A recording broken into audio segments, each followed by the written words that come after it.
Family, आज मैं ऐसी एक मानवा एक्सप्लेन करने वाला हूँ जिसमें हमारा हीरो एक डंजन को स्ले नहीं करता है।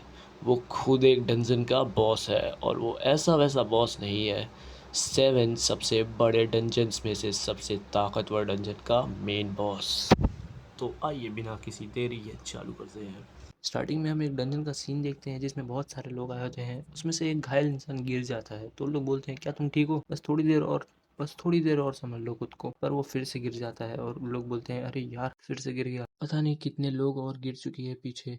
अपने हीलर्स के पास तो माना भी नहीं बचा है, ऐसे तो वो लोग मर जाएंगे। पर तभी वो जो गिरा होता है वो बोलता है, कोई बात नहीं, हमारे एम्पायर की होप हमारे साथ है। Warrior Warren. तो वॉरियर वेरन बोलता है, मैं यहाँ तक तुम्हारी आवाज सुन पा रहा हूँ, तो तुम ठीक हो शायद। तो सब लोग बोलते हैं, हाँ हम लोग ठीक है। पर वेरन अपने मन में बोलता है, बस थोड़ी देर और, सब खत्म हो जाएगा थोड़े टाइम में। और बोलता है, सारे पार्टी मेंबर्स बहुत ज्यादा थक चुके हैं। इस टेंशन में आते वक्त हमारे पास 74 मेंबर्स थे, पर अब सिर्फ और सिर्फ 43 बचे हैं। भले ही उन लोगों ने अपनी पूरी जी जान लगा दी, पर फिर भी हम अपने 31 कॉमरेड्स को बचा नहीं पाए। और एकदम सैड होते हुए बोलता है, हम लोग इस चीज के लिए प्रिपेयर्ड थे, क्योंकि हम हैं 7 ग्रेट इविल डंजन्स में से एक में, द प्राइमोडियल कोर। तभी वो लोग बोलते हैं, सर वेरन सामने देखिए। और वेरन सामने देखता है, उसके सामने होता है एक बहुत बड़ा गेट। और वेरन बोलता है, फाइनली हम आ गए, ये है प्राइमोडियल कोर डंजन का एंड। और वो बोलता है, यहाँ पे ऐसे ऐसे ट्रेजर है जिसके बारे में हमने कभी सोचा भी नहीं होगा। और लोगों के सामने बहुत सारे ट्रेजर होता है, और यहाँ पे वो चीज भी है, द बेस्ट प्रोडक्ट जिसे अभी तक के इंसानों ने बनाया है, द 36th मास्टरपीस, वो भी यही है। और तो और जहाँ डंजन बॉस भी है। तभी पूरा का पूरा डंजन कांपने लगता है और वेरन बोलता है, सब लोग लाइन में आ जाओ। शील्ड वाले लोग और स्वॉर्ड्समैन दोनों आगे आओ, और मेजेस तुम लोग इस जगह को रोशन करो। हमारी सबसे पहली प्रायोरिटी है हमारी फील्ड ऑफ विजन। तभी मेजेस बोलते हैं, क्या वाइब्रेशंस रुक गई? और फिर बोलते हैं, रुक जाओ, हम इस जगह को और ब्राइटन करने की कोशिश करते हैं। कोई भी अपना गार्ड डाउन नहीं करेगा। जैसे ही वो लोग उस डंजन में थोड़ी सी रोशनी करते हैं, तभी हम उन लोगों के पीछे देखते हैं एक बहुत बड़े मॉन्स्टर को, जो अपनी आंखें खोलता है, जिसे देख के वेरन की भी फट जाती है। और वो मॉन्स्टर बस एक दहाड़ मारता है और सब बोलते हैं, भागो यहाँ से, हम इससे जीत नहीं सकते।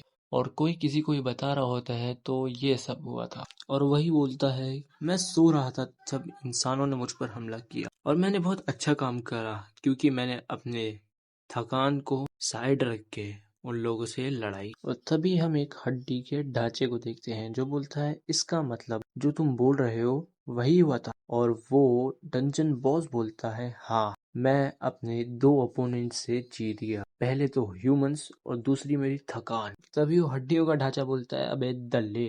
तो वो टंचन बॉस बोलता है, अरे शांत हो जाओ, शांत हो जाओ। पर वो हड्डियों का ढांचा बोलता है, शांत हो जाओ मतलब तुम्हें लगता है जो तुमने अभी किया है उसके बावजूद मैं शांत हो जाऊं? और चिल्लाते हुए बोलता है, अबे तू डंजन का बॉस है, पर फिर भी जब तक इंसानों ने तुझ पे हमला नहीं कर दिया तब तक तू जागा ही नहीं।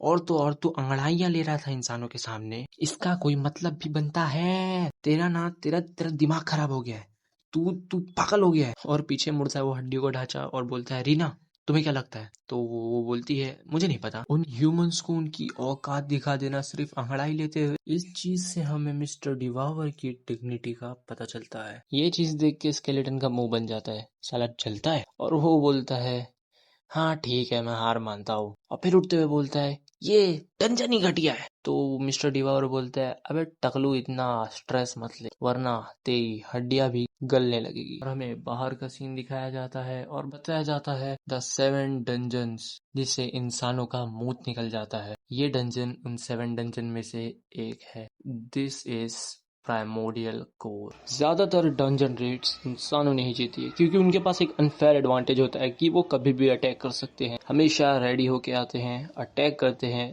और जीत के जाते हैं। और इतनी ही हारों के बाद डंजन वीक होना चालू हो गया है बहुत तेजी से।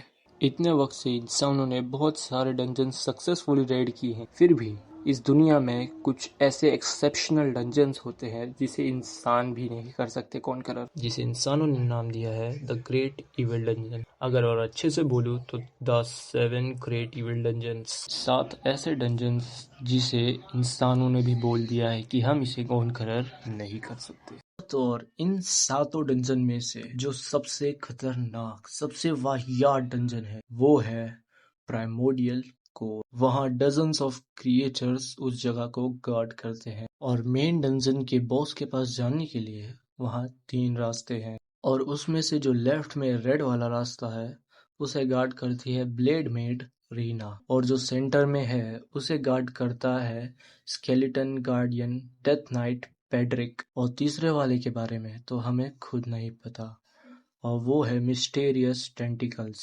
और हाँ, इस अनकॉन्करड डंजन का main boss the primordial monster जिसका जिक्र एम्पायर की माइथोलॉजी तक में है, डिवावर। और कोई बुक बंद करते हुए बोलता है कि इसमें ये सब लिखा हुआ है और वो लड़की बोलती है जैसा तुमने बोला था ये बुक इंसानों में फैली और यहाँ पे डेफिनेटली बहुत सारे इंट्रूजन्स होंगे। तो डिवावर बोलता है फिर भी मुझे लगा नहीं था इतने सारे लोग आएंगे यहाँ पर। और हम उसे देखते हैं बहुत सारी बॉडीज पे बैठा हुआ और बोलता है 74 लोग आए थे शायद।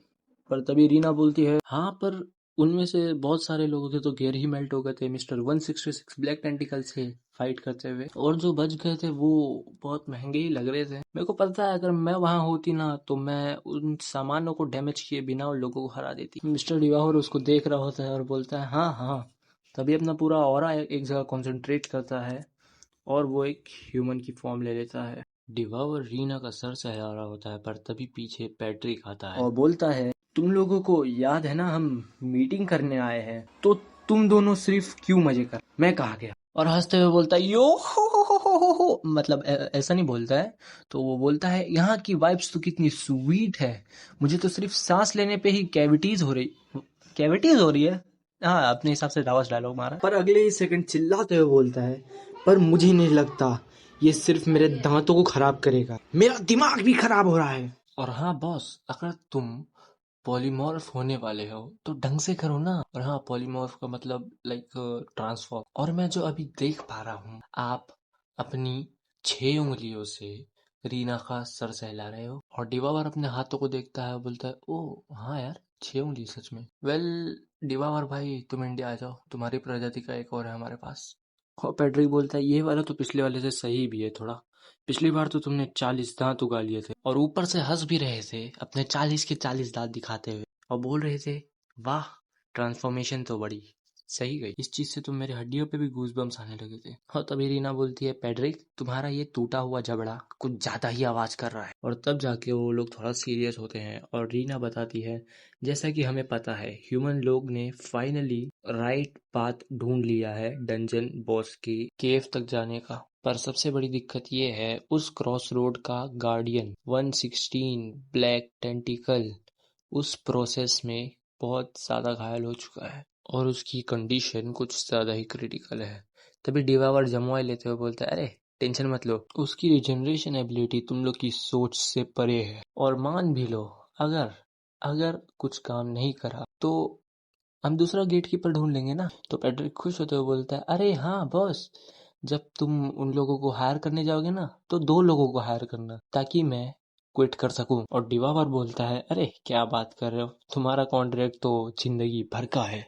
और वो सब छोड़ो, ह्यूमन लोग सिर्फ राइट पाथ से आने वाले हैं। और रीना बोलती है ह्यूमन लोग इस टाइम पर magic telepathy like communication device का यूज करते हैं तो ये न्यूज़ उन लोगों में बहुत तेजी से फैली होगी कि राइट पाथ मिल चुका है। तभी डिवावर अपना हाथ टेबल पे पटकते हुए बोलता है तो इस मसले में हम लोगों को प्लान के अकॉर्डिंग चलना होगा। और उन लोग दोनों को बोलता है दोनों सुनो मेरी बात, तुम लोग दोनों अपनी पोजीशन को स्विच करने वाले हो। और रीना को बोलता है सबसे पहले तुम तो रेड पाथ जो लेफ्ट में हो उसे गार्ड करते हो ना, पर अब से तुम राइट वाले पाथ को गार्ड करोगी क्योंकि रेड फोर्स तो ये सोच के आएगी कि वो रास्ता खाली है और तुम्हें सिर्फ उन लोगों को रोकना है।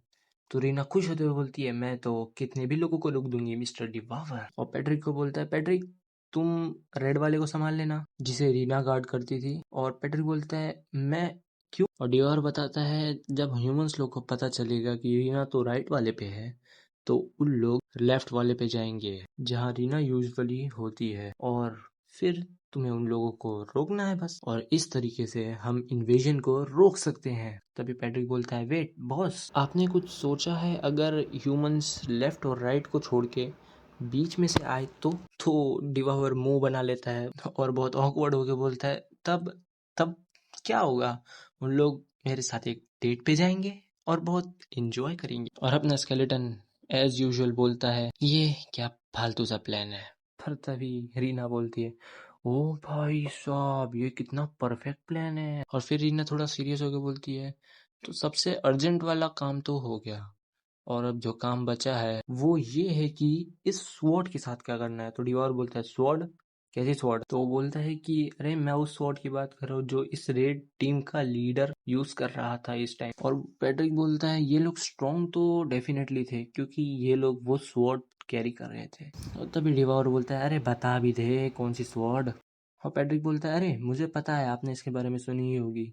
वो स्वॉर्ड निकाल के बोलता है, ये रही वो 36 मास्टरपीस में से एक जो ह्यूमंस के अंदर बहुत फेमस है। और बोलता है, शायद ये स्वॉर्ड का नंबर था 14 और इसका नाम तानाबेला। डिवार बोलते हैं, अच्छा हाँ याद आया, वो 36 शीट पीसेस ना।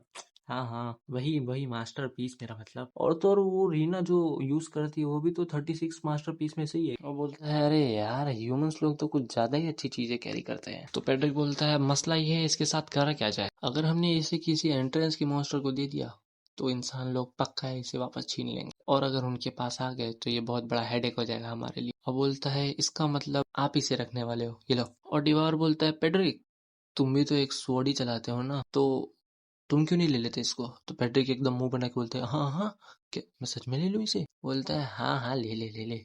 तो एकदम खुश हो जाता है और एक्टिंग करते हुए बोलता है, आई गेस मुझे इसे लेना ही पड़ेगा क्योंकि ये हमारे बॉस का ऑर्डर है। और हमें इन लोग का वापस से एक इंट्रोडक्शन दिखता है जिसमें लिखा रहता है, ये है प्राइमोडियल कोर, जिसमें एक टेरिफाइंग ह्यूमोक्लियस मेड है और एक डेथ नाइट है, और एक जाइंट एंशंट मॉन्स्टर है। तभी डेवार बोलता है, हाँ तो पैट्रिक मैंने तुम्हें वो स्वॉर्ड दे दी है, तो जो तुमने अपनी हड्डियों में रेजिग्नेशन लेटर रखा था उसे फाड़। और फिर रीना बोलती है, मिस्टर डिवावर, ये सब जो बची हुई चीजें हैं इसका क्या करा जाए। और पैट्रिक पीछे अपनी तलवार को देखते हुए बोलता है, मेरे लिए इतना तो काफी है और कुछ नहीं चाहिए मेरे को। तो डिवावर बोलता है, वही करो जो हमेशा करते हो, जितना यूज कर सकते हो उतना यूज करो, और बाकी के जितने बच जाएंगे उनसे इंसानों को ल्यूर करो और अपना नया टारगेट बनाओ। तो रीना बोलती है, हाँ ठीक है, मैं इस सारे काम को संभाल लूंगी। और बोलती है, पर हम तो मैजिक टूल्स ज्यादा यूज करते नहीं है, तो ऐसा काम करते हैं कि माना स्टोन में से निकाल के उसको बेच देते हैं, उसमें से अपने को पैसा भी मिल जाएगा। तो डिवार बोलता है, ऐसा है क्या, तो ठीक है मैं जाता हूँ। पर ऐसा बोलते ही दोनों की शक्ल बन जाती है और बोलते हैं कि क्या, आप जाओगे इंसानों के विलेज में, पर क्यों। तो डिवावर बोलता है, कि तुम लोग इतना क्यों शौक हो रहे हो, मैं जा नहीं सकता उधर। तभी पैट्रिक बोलता है, अच्छा नहीं होगा कि हम रीना को वहां भेजें। और रीना भी एकदम हाँ हाँ कर रही होती है, और डिवावर चिढ़ते हुए बोलता है, अरे क्यों, मैं क्यों नहीं जा सकता, और अपनी टेल भी हिला रहा होता है। और पैट्रिक बेइज्जती करते हुए बोलता है, आप इंसान में ट्रांसफॉर्म होने में भी थोड़े कच्चे हो, और हाँ आपकी टेल भी बाहर है। तो डिवावर अनॉयड होके एकदम उसको घूर रहा होता है। तो पैट्रिक बोलता है, क्या क्या हो गया। और डिवावर एकदम मुंह बनाते हुए बोलता है, अच्छा अच्छा ठीक है जाओ, पर मेरे लिए कुछ खाने के लिए अच्छा अच्छा लेके आना।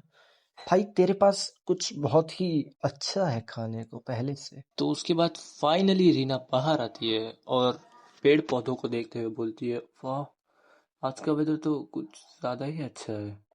और जाते जाते पीछे मुड़ती है और मिस्टर डिवावर को बोलती है, मिस्टर डिवावर मैं बहुत जल्दी वापस आऊंगी। और हम अचानक से एक दुकान पर आते हैं और दुकान के अंदर देखते हैं एक आदमी कुछ तो देख रहा होता है, और वो बोलता है, हे बच्चे मैं इसे खरीद नहीं सकता, माफ करना। तो रीना एकदम डेविलिश लुक देते हुए बोलती है, क्यों।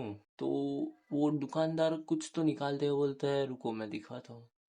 और वो एक माना स्टोन निकालता है बी लेवल का, और वो दिखाता है, ये है एक बी लेवल का माना स्टोन जो एक आम इंसान 10 साल मेहनत करके निकालता है। और ये है तुम्हारे माना स्टोन्स की पोटली जो कि इससे 1000 गुना बेटर है, तो इसलिए मैं इसे नहीं खरीद सकता। और बोलता है ऐसे माना स्टोन्स तो रॉयल फैमिली के मेजेस या तो मेज टावर के हाई रैंकिंग लोग ही यूज करते हैं, क्योंकि उन लोगों का रॉयल कैपिटल के साथ एग्रीमेंट होता है, वरना शायद तुम मेज टावर की विंग्स से डील कर सकती हो। तो रीना बोलती है मेज टावर का कैपिटल, हाँ। और अपने मन में बोलती है कैपिटल तो यहाँ से बहुत दूर है। और फिर उसको बोलती है तो क्या मुझे मेज टावर जाना पड़ेगा?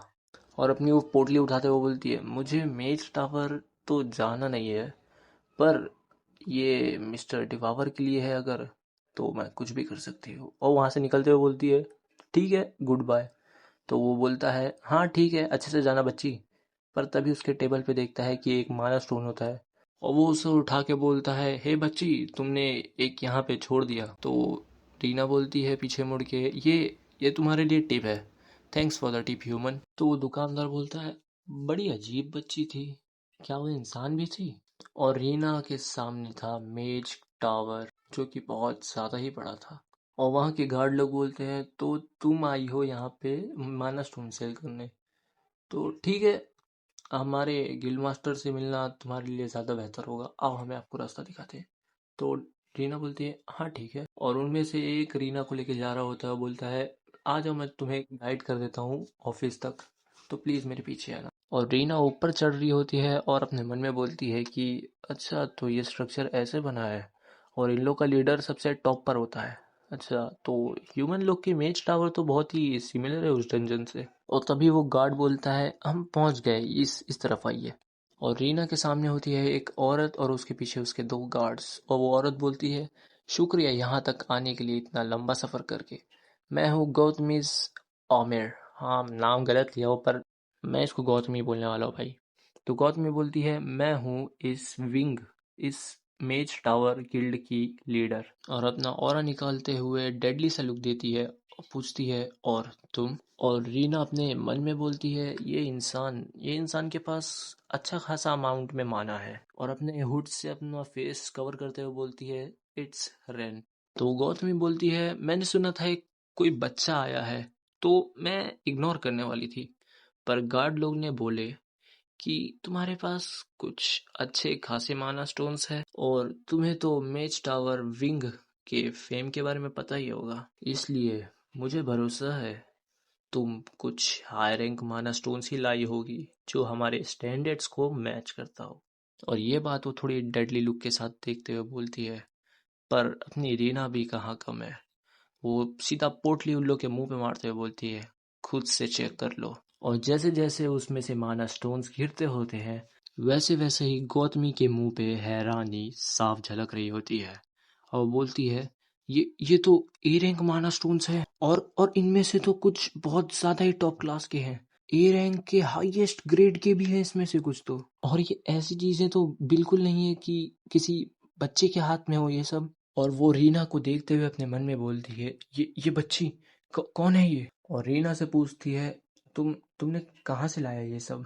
और अपने मन में बोलती है एक सेकेंड, इसके हेयर्स तो वाइट है, और जितना मुझे पता है एम्परर की 8 बिगेस्ट फैमिलीज में से एक ये सिल्वर हेयर को पोजेस करती है। तो क्या ऐसा हो सकता है उनमें से किसी की बेटी भाग गई और ये सब यहाँ लेके आई है? और अपना हाथ मुंह पे रखते हुए बोलती है हाँ, इसके अलावा और कोई मतलब ही नहीं बनता है कि एक इतनी यंग बच्ची इतने सारे ए रैंक माना स्टोन्स लेके आए।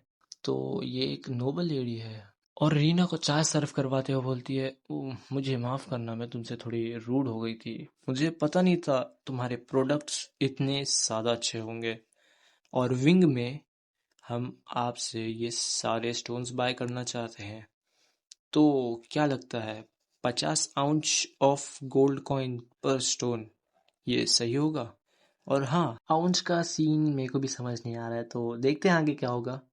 और फिर गौतमी बोलती है और हाँ, मैं आपको 80 आउंस दूंगी जो अच्छे कंडीशन में है माना स्टोन्स उनका।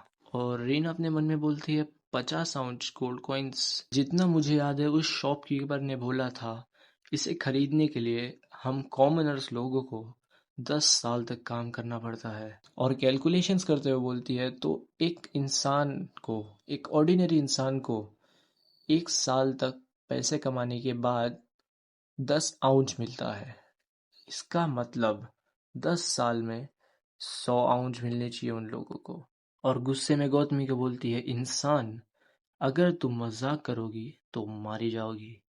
तो गौतमी बोलती है, अरे अरे माफ करना माफ करना, और अपने मन में बोलती है, बात तेरी बहन का, ये तो जितना मैंने सोचा था उससे ज्यादा दिमाग वाली निकली। और गौतमी बोलती है, अगर मैं सच बोलूं तो हमारी जो गिल्ड है उसके पास इतने पैसे नहीं है कि आपके ये सारे माना स्टोन्स खरीद सके।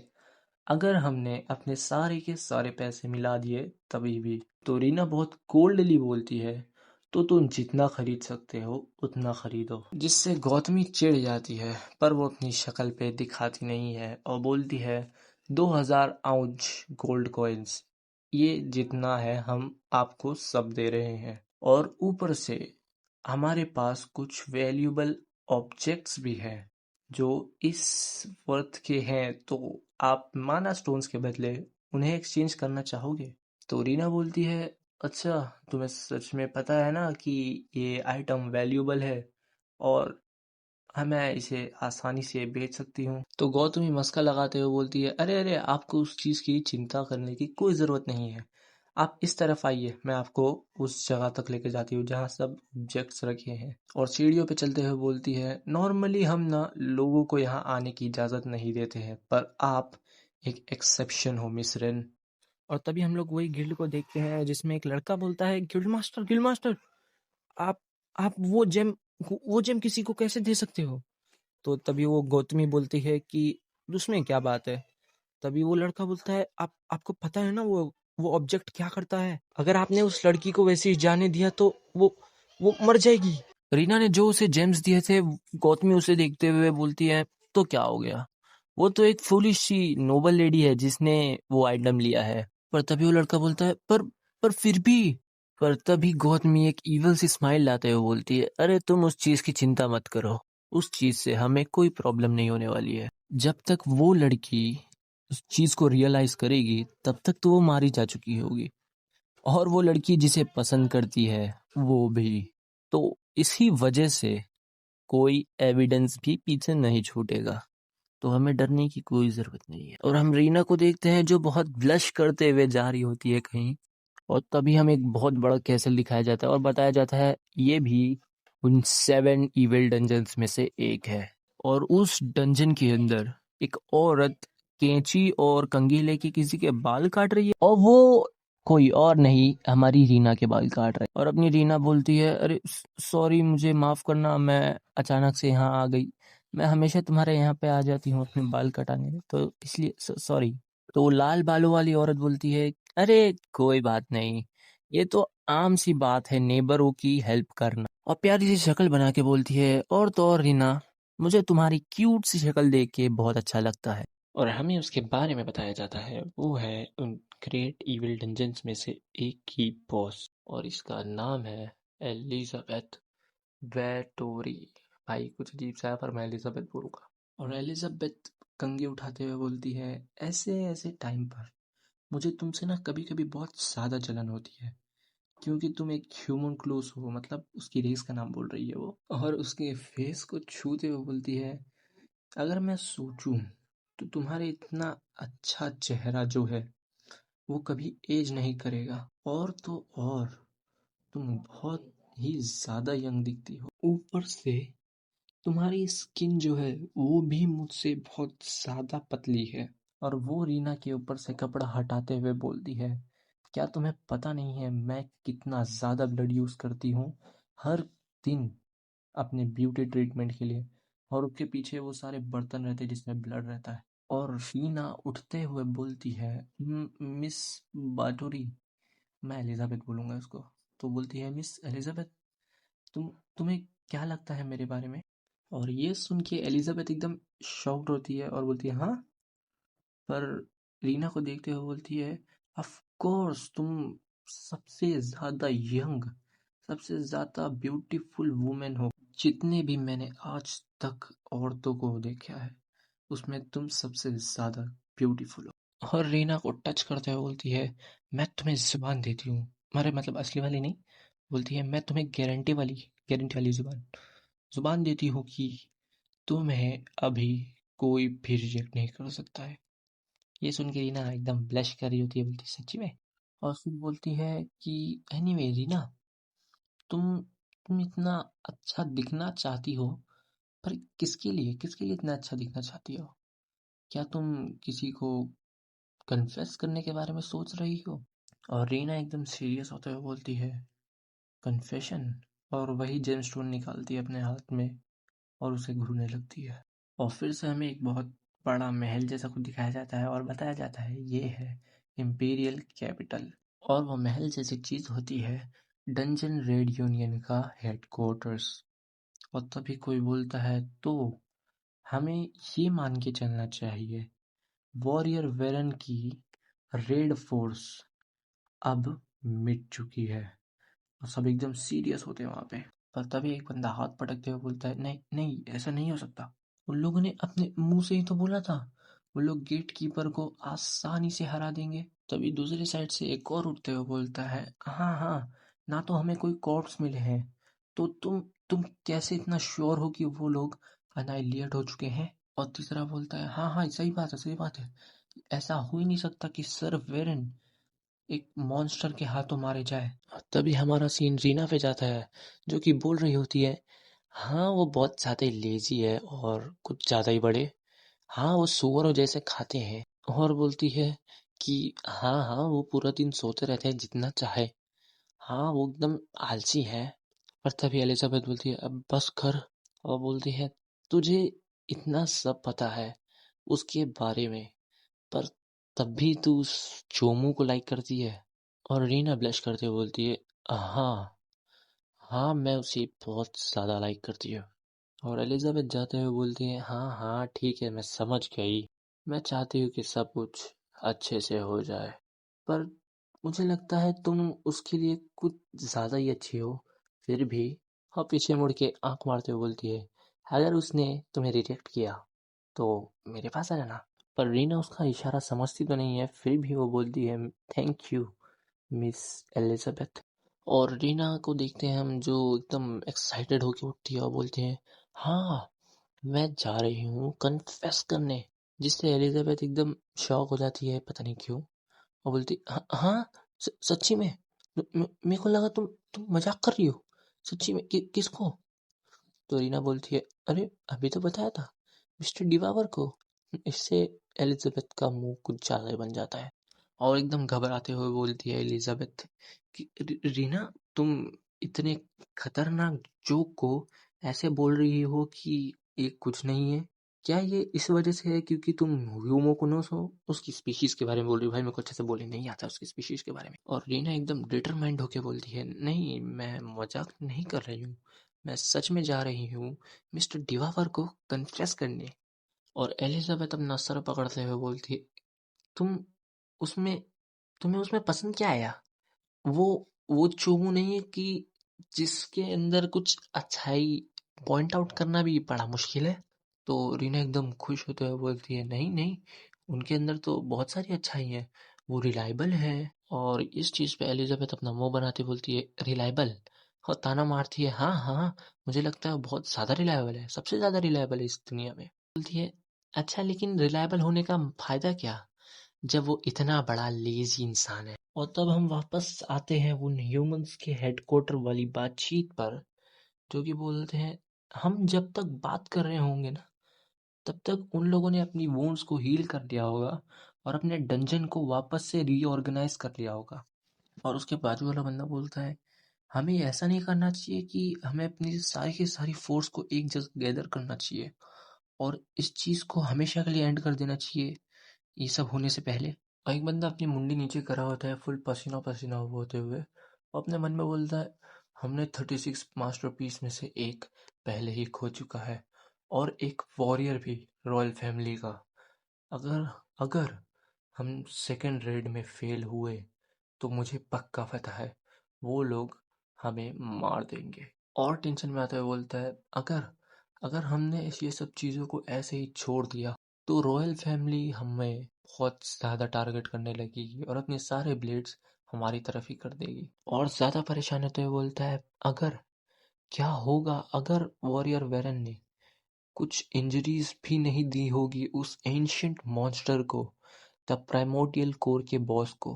क्या हो अगर डंजन ने उतना सफर करा ही ना हो इस रेड फोर्स से, तो क्या होगा? और अपने ही मन में बोलता है, क्या होगा, क्या अगर हम हजारों बार भी इसे चैलेंज कर देंगे? और चिल्लाते हुए बोलता है, इस प्राइमोर्डियल कोर को कॉन्कर करना इम्पॉसिबल है। तभी कोई आते हुए बोलता है, अच्छा, कितने पैथेटिक हो तुम लोग। मैं ये सोचता हूँ कि तुम लोग ऐसा क्यों सोचते हो। मुझे तुम लोगों के बारे में तो नहीं पता, पर मुझे जरूर लगता है कि हम इस चीज को पॉसिबल कर सकते हैं। और सब के सब लोग उसी को देख रहे होते हैं। तभी उनमें से एक बुढ़ा बोलता है, तुम लोग यहाँ क्या करने आए हो? रॉयल मैजिक एकेडमिक सोसाइटी यहाँ क्या करने आई है? तभी वो लोग बोलते हैं, अच्छा, तुम लोगों को पता नहीं है क्या, हमारी ऑर्गेनाइजेशन को ऑर्डर्स कौन देता है? और हमें उन लोगों का इंट्रोडक्शन दिया जाता है। वो लोग हैं रॉयल मैजिक एकेडमिक सोसाइटी वाले, द थर्ड आई। और वो बुढ़ा अपने मन में बोलता है, डैम इट, डैम इट, मुझे लगा नहीं था रॉयल फैमिलीज अपनी टांग इतनी जल्दी अड़ाना चालू कर देंगी ये सब मामले में। और पीछे से वो पर्पल बालों वाला बंदा बोलता है, तुम्हें पता है हम लोग यहाँ क्यों आए हैं? हम लोग यहाँ आए हैं, इसका मतलब है तुम्हें उस चीज का प्राइस पे करना होगा जो काम तुमने किया है। और ये सुन के सारे लोग एकदम घबरा रहे होते हैं। और वो बंदा एकदम गुस्सा होते हुए बोलता है, तुम लोग कितने ही बड़े गधे हो सकते हो।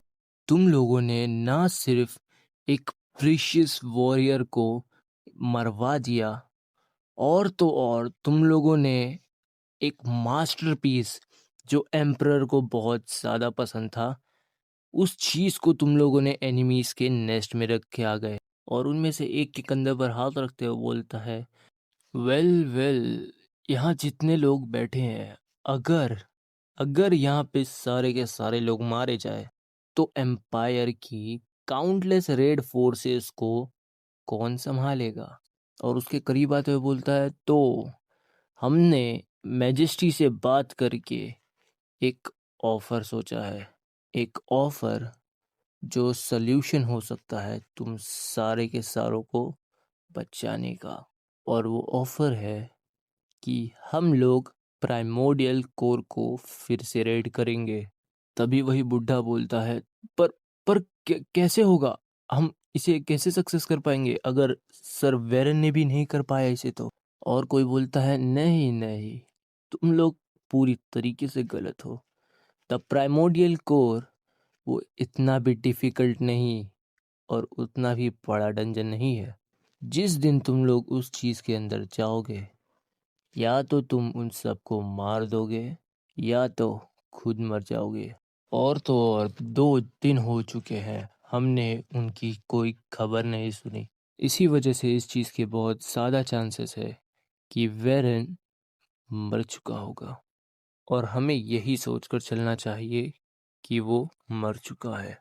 तो बुढ़ा अपने सामने खड़े हुए इंसान को बोलता है, अच्छा, तो वैसी बात है, तो उस 14th मास्टरपीस का क्या होगा? जैसा कि हम लोगों को अभी तक पता है कि मैजिक के सारे कनेक्शंस कट ऑफ हो जाते हैं जैसे ही हम heart of the primordial core में एंटर करते हैं।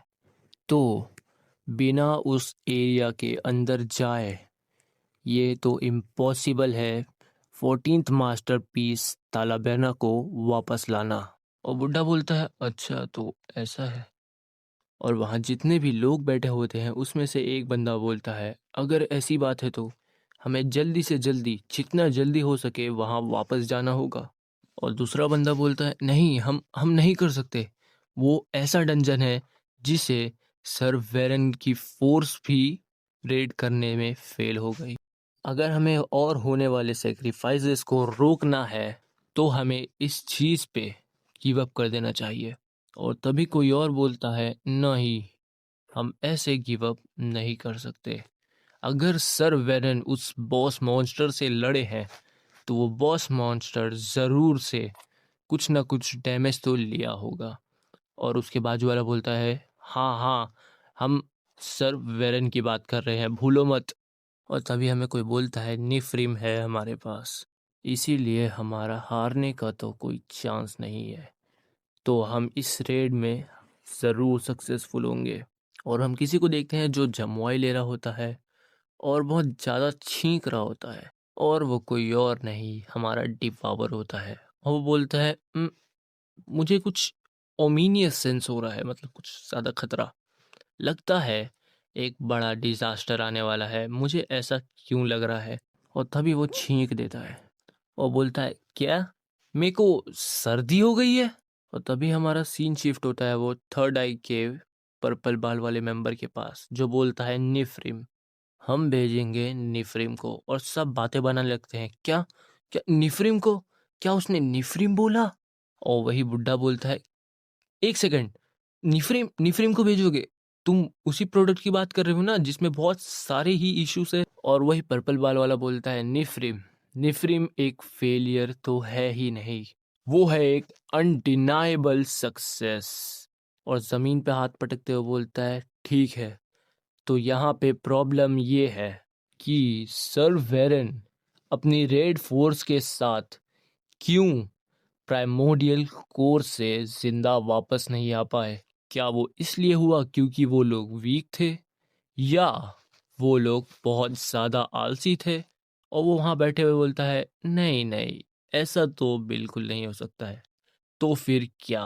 और बोलता है, सर वेरन और उनकी रेड फोर्स के पास क्लियरली एक फैक्टर मिसिंग था, सिर्फ और सिर्फ एक फैक्टर, जो सर वेरन के पास भी नहीं था। तभी डिवावर जमीन पे लेटे लेटे बोलता है, अरे यार मुझे ये नहीं करना, पर इस सिचुएशन में मुझे पता भी तो नहीं है ह्यूमन लोग कब वापस आएंगे। और तो और अगर मैं पेट्रोल से भागा तो ये पेड्रिक का बच्चा मुझे फिर से डांटेगा, वो साला डरावना हड्डी का ढांचा डरावना तो है। और उठते हुए बोलता है, अरे यार आराम बस हुआ, जाना पड़ेगा मुझे यार, दिमाग खराब हो रहा है। और सोचते हुए बोलता है, इस बार जहाँ से ह्यूमंस आए थे मुझे वहीं जाना चाहिए। और वो जाता है 16 ब्लैक टेंटिकल के पास और उसे देखता है, जो बहुत घायल होता है। और बोलता है, अरे यार मुझे तुम्हारे लिए बहुत बुरा लग रहा है, पर ऐसा कुछ है भी नहीं जो मैं तुम्हारे लिए कर सकता हूँ वेट करने के अलावा। और वो कहीं और जाते हुए बोलता है, नेक्स्ट कौन था, हाँ manager of the fifth room, एंट्रोपोपागो, भाई क्या नाम है इसका।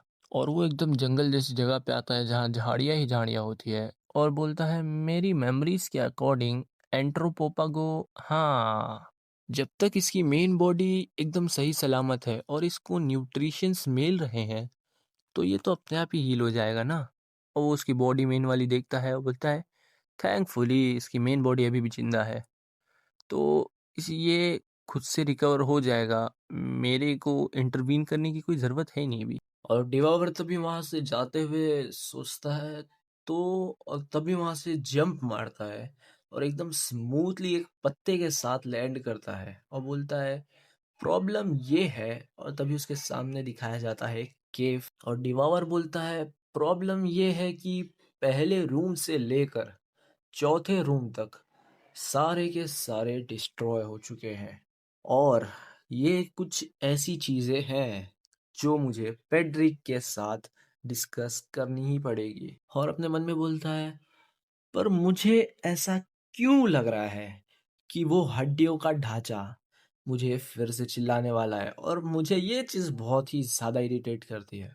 और जमुआई लेते हुए बोलता है, आह ठीक है चलो इसके बारे में मैं बाद में सोचूंगा। और एकदम डिप्रेस्ड सा मुंह बनाते हुए बोलता है, तो मुझे क्या रेस्ट करना चाहिए।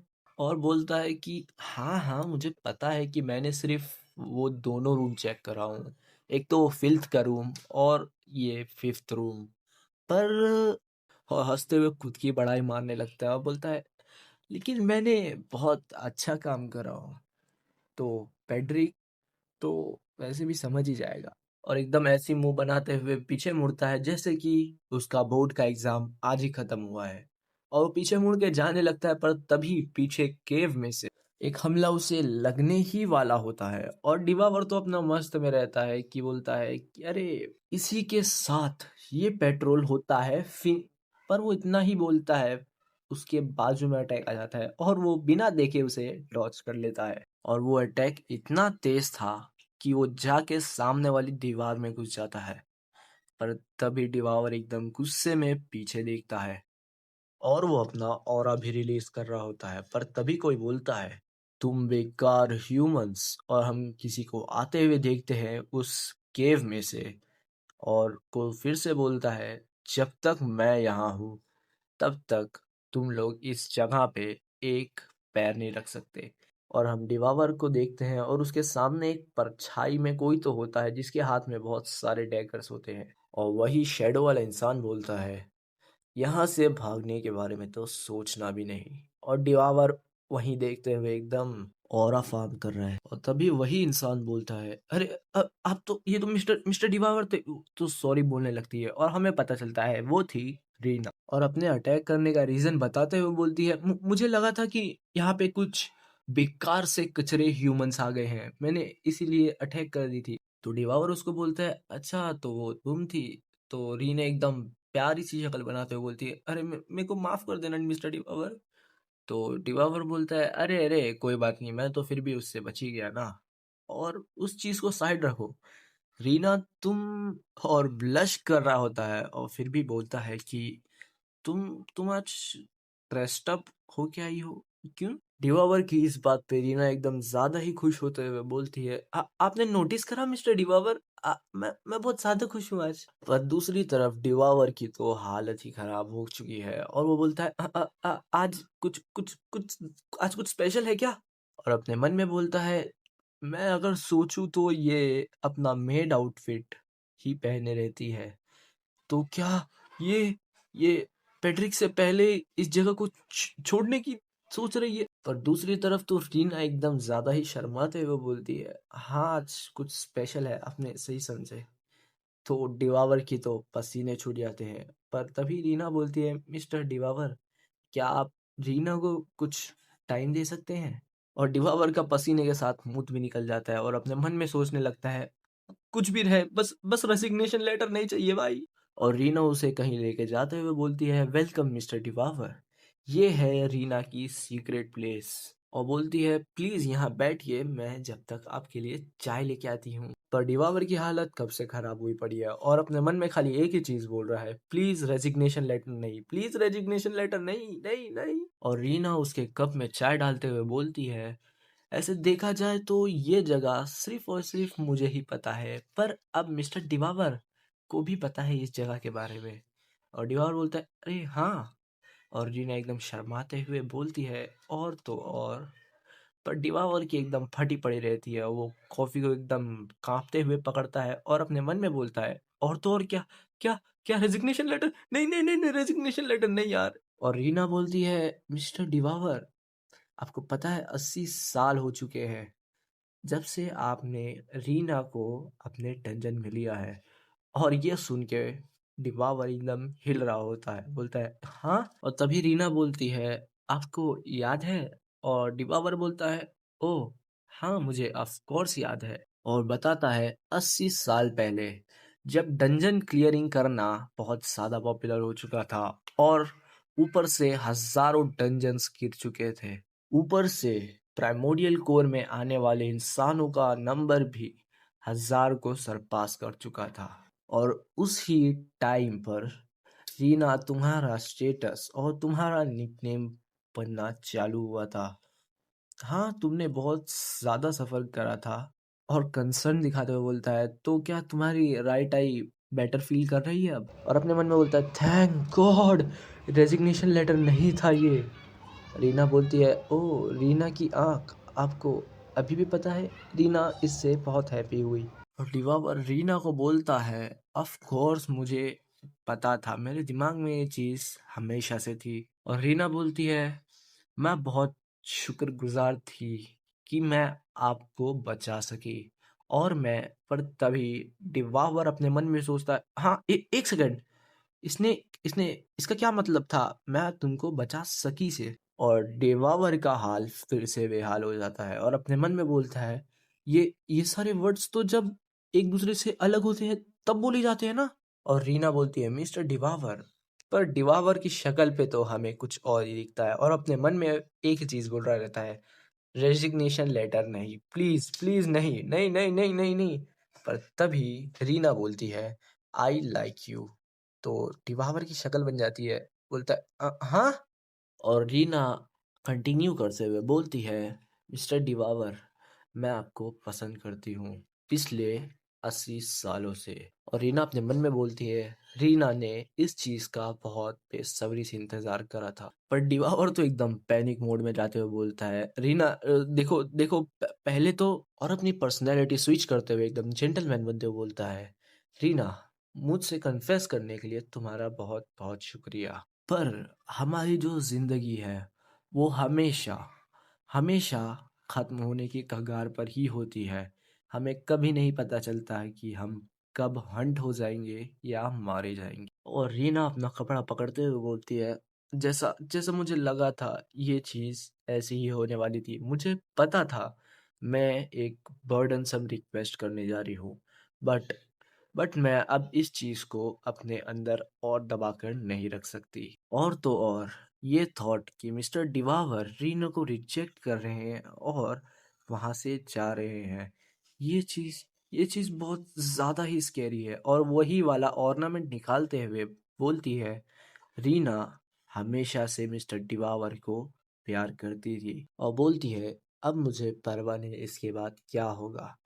और अचानक से मिस्टर डिवावर के बाजू में आती है और डिवावर घबराते हुए बोलता है, रीना रीना काम डाउन रीना। और रीना एकदम क्यूट सी मुंह बनाते हुए बोलती है, मिस्टर डिवावर, इसके साथ मेरी सारी विशें फुलफिल हो जाएगी। और वो वही दिल वाला ऑर्नामेंट उसके सामने रखती है। और डिवावर ये चीज देख के बोलता है, तुम ये ये मैजिक। और अपना ऑरा छोड़ते हुए बोलता है, रीना, तुमने जस्ट अभी मेरे साथ क्या किया। जो देख के रीना एकदम घबरा रही होती है। और डिब्बावर बोलता है, क्या तुम मुझे मारने की कोशिश कर रही थी। तो रीना एकदम घबराते हुए उस ऑर्नामेंट को नीचे गिरा देती है जिससे वो टूट जाता है। और रीना भी एकदम चौंकते हुए बोलती है कि क्या हो रहा है।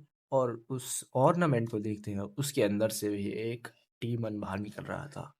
अब ये सब हुए हुए कुछ समय हो जाते हैं और पेड्रिक आके बोलता है, वाह बॉस, आप तो सबसे बेस्ट हो। आपने ना सिर्फ ह्यूमंस को यहाँ से भगाया, और उसके ऊपर चढ़ते हुए बोलता है, अरे आप सुन रहे हो, आप जाके तो हो ना। अरे नहीं, यहाँ नहीं, हो कहाँ आप। और फिर बोलता है आपने इवन रीने को भी भगा दिया। और एकदम गुस्से में होते हुए बोलता है, मैं तो इतना हैरान हो चुका हूँ कि मैं अपना मुंह ही बंद नहीं कर पा रहा हूँ। आपने एक दुश्मन में और एक दोस्त में क्या डिफरेंस है उसका भी नहीं पता।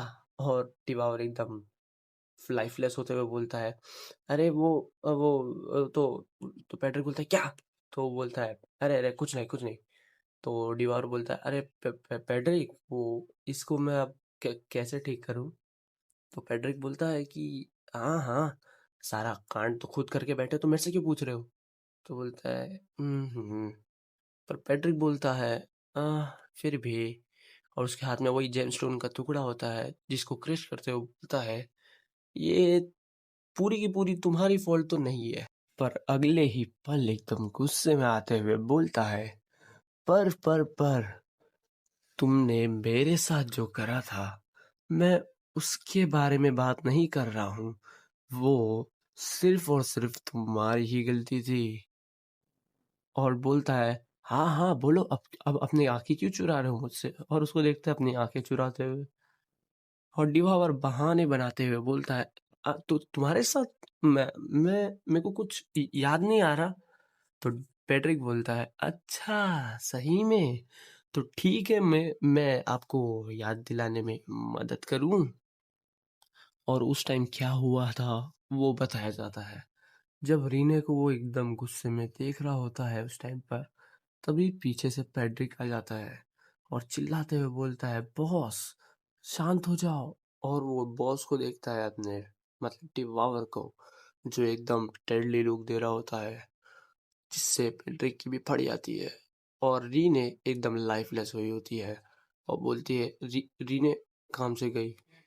और पैड्रिक उसको चिल्लाते हुए बोलता है, मिस रीने, चलो यहाँ से हम लोगों को निकलना ही होगा। और वो रीने के पास पहुंचते हुए बोलता है, डैम इट, ये इस हालत में नहीं है कि इसे कोच भी सुनाई दे, और तो और ये बस रास्ते में ही आएगी इस वक्त। और वो अपनी ब्लेड निकालते हुए रीने को एक स्लैश मार देता है, जिससे रीने बहुत दूर जाके गिरती है और हालत खराब हो जाती है उसकी। और पैड्रिक ऑरा फार्मिंग वाला पोज देते हुए बोलता है अपने मन में, Miss Renee, I am so sorry, पर मेरे पास एक यही तरीका था जो मेरी इस खोपड़ी ने सोच पाई आपको दूर रखने का इस चीज से। और उसके सामने रहता है डिवावर, और वो अपने मन में फिर बोलता है, पर ये है क्या? और डिवावर उसको घूरते हुए बोलता है, तू क्या तू भी मुझे मारने आया था? और पैड्रिक ये सब बातें डिवावर को बता रहा होता है, जिससे डिवावर का कुछ खतरनाक सा मुंह बन जाता है। और पैड्रिक बोलता है, तो आपको अभी भी कुछ याद नहीं आया? तो डिवावर मुंह बनाते हुए बोलता है, अच्छा हाँ हाँ ठीक है, सॉरी। और पैड्रिक उसको सहलाते हुए बोलता है, हाँ ये अच्छी बात है, आपने अपनी गलती को इतनी जल्दी एक्सेप्ट कर लिया। और फिर से बोलता है, पर कि आपने वो क्यों करा था? और हमें वही जेमस्टोन के टुकड़े दिखाए जाते हैं और बोला जाता है क्योंकि ये होने वाला था, और उसके आगे कुछ लिखा ही नहीं था। और पैड्रिक फिर से बोलता है कि तो अब मुझे मिस रीना को ढूंढने जाना चाहिए शायद। तो डिवर बोलता है, हाँ, मेरे को लगा था हम अब उसे नहीं ढूंढेंगे। और पैड्रिक बोलता है, अबे ओ, कितनी बुरी बात है, तुमको पता भी है कि अब मिस रीने अपने डंजन के लिए कितनी ज्यादा इम्पोर्टेंट है। और हमें अब मिस रीने के डंजन के अंदर सारे कामों के बारे में बताया जाता है। और पैट्रिक बोलता है डिवावर को कि आपके खाने के सोर्स से लेके, आपकी डाइट से लेके, और बाकी सारे मॉन्स्टर्स की डाइट से लेके, सारा साफ सफाई, सारा रिपेयरिंग डंजन का, और तो और मॉन्स्टर्स को हील करना, और तो और ट्रैप्स को सेट करना, ये सारी की सारी चीजें वो अकेले ही करती थी। और तो और ऊपर से वो सारे ट्रेजर के डिस्ट्रीब्यूशंस को लेके और बाकी सारे लीडर्स को लेके सारी की सारी चीजें खुद ही संभालती थी। अगर एक शब्द में बोला जाए तो मिस री ने प्रैक्टिकली इस डंजन को अकेले संभाल रही थी। और उसकी एब्सेंस तुम्हारी एब्सेंस से बहुत ज्यादा मायने रखती है मिस्टर डिवावर। और डिवावर बोलता है, हाँ हाँ पता है मेरे को। और पागल होते हुए बोलता है, तो जाओ ना उसको ढूंढो बिफोर इट्स टू लेट, क्योंकि अब मुझे वो किसी भी हाल में चाहिए। अगर इसका मतलब उसके सामने झुकना, उससे माफी मांगना, या उसके सामने अपनी नाक रगड़ना, या या उसको किस करना हो, पर मुझे रीने किसी भी हालत में वापस चाहिए। और पेड्रिक ये सारी चीजें सुन के बोलता है, हाँ अच्छा चलो ठीक है, अगर आप उसको ढूंढने चाह ही रहे हो तो अपने साथ ये भी लेके जाओ। और उसके हाथ में कुछ होता है जिसको डिवारो देख के बोलता है, हाँ। और उसके हाथ में था एक ब्रेसलेट, और उसके बारे में बताया जाता है, ये ब्रेसलेट है डिम्यूरा। ये ब्रेसलेट हेल्प करता है माना को स्टेबलाइज करने में। और पेड्रिक उसकी बेइज्जती करते हुए बोलता है, आपको इसके बारे में कुछ ज्यादा जानने की जरूरत तो है नहीं, बस इतना ध्यान में रखना कि ये चीज बहुत ज्यादा महंगी है। और डेवाउर उसको देखते हुए बोलता है, ये। और पेड्रिक उसको वार्न करते हुए बोलता है, आपकी बॉडी सफर करेगी बहुत ज्यादा स्ट्रॉन्ग माना बैकफ्लो से, तो इसकी इफेक्टिवनेस कुछ कह नहीं सकते इसके बारे में। और उसको अश्योर करते हुए बोलता है, अरे कोई बात नहीं, अगर ये अपने एकदम लोवेस्ट पे भी काम करेगी ना, तो ये इतना तो रोक देगी कि आप अगर छींकोगे तो अपनी ह्यूमन फॉर्म को तबाह ना करो। और डिवावर उसको एकदम सीरियसली देखते हुए बोलता है, वाह, तुम तो बहुत पहले से प्रिपेयर्ड करके आए हो ऐसा लग रहा है, और ये चीज मुझे बहुत परेशान कर रही है। और वो ब्रेसलेट की तरफ उंगली करते हुए बोलता है, तुमने ये कहाँ से लाया? और पैट्रिक भी अपना हड्डियों वाला मुंह बना के बोलता है, मैंने इसे अपने रास्ते में आते हुए उठाया था। और फिर से बोलता है अपना मुंह बनाते हुए, मैं एक रिक्वेस्ट है आपसे, प्लीज बॉस इसका मिसयूज मत करना प्लीज। और डिवावर उस ब्रेसलेट को घूरते हुए देखता है और बोलता है, मैं पता तो लगा दूंगा इसको यूज कैसे करना है तो। और तभी पैट्रिक बोलता है, प्लीज प्लीज। और हमें पैट्रिक की शक्ल भी दिखाई जाती है जो साफ साफ पता चल रहा है बहुत ज़्यादा ही अनॉयड है। और अपना डिवावर तो एकदम चिल होते हुए बोलता है, हाँ ठीक है, मैं अपना बेस्ट दूंगा, और हाँ मैं ये जगह पर रहूंगा तो नहीं तो मेरे बजाय तुम इस जगह के इंचार्ज रहोगे और मैं ये जगह तुम्हारे ऊपर छोड़ के जा रहा हूँ। और तभी पैट्रिक बोलता है एकदम सीरियस होते हुए, बोलता है, आपको 5 दिनों के अंदर आना ही होगा क्योंकि ह्यूमन लोग कभी भी वापस आ सकते हैं। और डिओवर कहीं जाते जाते बिना पलटे हुए बोलता है, तो मुझे पहले आना होगा इन बेकार से कचरे रेड फोर्स वालों के आने से पहले, बस ना। तो पैट्रिक बोलता है, हाँ हाँ बॉस बस। और हमें डिवावर का थ्रोन दिखाया जाता है और पैट्रिक अपने मन में बोलता है, मैं तो सोच भी नहीं सकता अगर आपके एब्सेंस में ये सारे ह्यूमन लोग अंदर आ गए और क्या होगा अगर वो इस बॉस रूम तक पहुंच गए। ये चीज़ कोई नहीं जानता। और पैट्रिक डिवावर को बोलता है, सो 5 दिन यही सबसे सेफेस्ट थिंग है, प्लीज इस चीज को अपने दिमाग में रखना। और डिवावर बिना पिलटे हुए बोलता है, ठीक है। और डिवावर जाते हुए बोलता है, मैं रीना को सिर्फ 5 दिन में वापस लेके आऊंगा। और वो जाते जाते अपने पूरे कपड़े चेंज कर लेता है। और पैड्रिक चिल्ला के बोलता है, अगर आप ह्यूमंस के विलेज में से जाओगे, ह्यूमन लोग का ज्यादा अटेंशन मत खींचना प्लीज बॉस प्लीज, क्योंकि अगर ह्यूमन लोग को पता चल गया इस डंजन का मॉन्स्टर ह्यूमन विलेज में है तो इस चीज का परिणाम बहुत बुरा होगा। और दीवार चलते चलते बोलता है, हाँ हाँ पता है पता है। जाते जाते पीछे मुड़ता है और एकदम डेविलिश स्माइल देते हुए बोलता है, अगर ऐसा हुआ भी तो मैं वहां सब डिस्ट्रॉय कर दूंगा और वापस आ जाऊंगा। जिससे पैड्रिक एकदम चिढ़ जाता है, बोलता है, अरे अरे नहीं नहीं नहीं नहीं प्लीज यार प्लीज। डिवावर के जाने के बाद पैड्रिक अकेले वहां होता है और अपने मन में बोलता है, हाँ ये चीज़ें जितनी सोचा था उससे बहुत ज़्यादा ही कॉम्प्लिकेटेड होती जा रही है। और उसके पास एक पैम्पलेट होता है, उसको निकालते हुए बोलता है, रीने अकेले कहीं गई और वो 34th मास्टरपीस में से एक जो मास्टर ने उसे दिया था उस चीज को उसने ह्यूमंस के साथ ट्रेड कर लिया एक माना स्टोन के बदले जिसके अंदर एक डीमन छुपा हुआ था।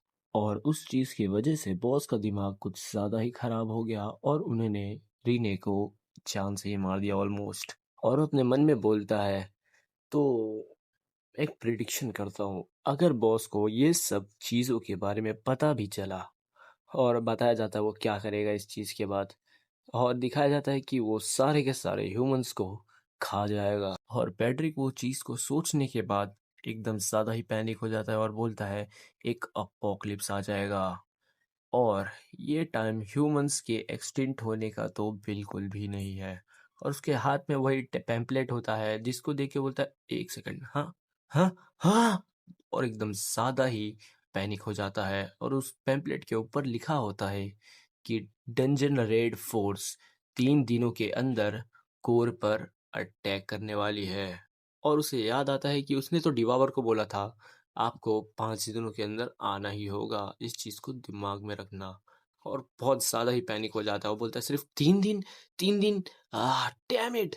और कोई बोलता है, मैं पागल हो जाऊंगा। और हम देखते हैं वो कोई और नहीं डिवावर होता है जो जमीन में लेटा हुआ है, पता नहीं क्यों। और वही जमीन में लेटे लेटे ही बोलता है, ये दूसरी बार हो गया है कि मैं किसी एक फालतू सी खराब सी जगह पर टेलीपोर्ट हो चुका हूँ।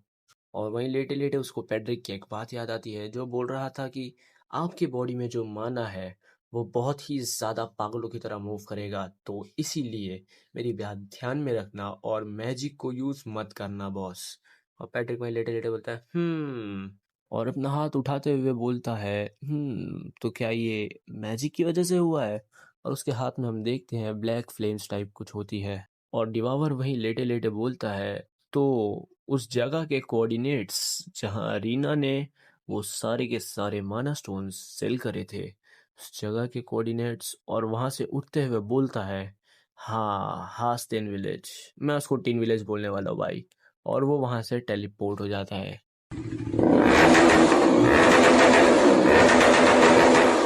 वाह क्या लड़का है, वेरी हैंडसम बॉय, इससे तो बहुत मजा आएगा।